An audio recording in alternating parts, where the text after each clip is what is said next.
পলক sir, বাংলাদেশের remittance আসতেছে না কেন? আসলে বাংলাদেশে এখন গুজব চলতেছে।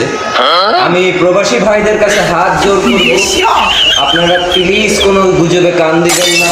আপনারা আপনাদের রেমিটেন্স পাঠাবেন আমাদের ব্যাংকে। আপনাদের জন্য, শুধু একমাত্র আপনাদের জন্য আমি 4 ঘন্টা ব্যাংক খোলা রেখেছি। এবং আপনাদের জন্য আরেকটি কাজ করি কি জানেন, ইমো চালু রেখেছি। আপনারা আপনাদের ওয়াইফের সাথে কথা বলতে পারবেন।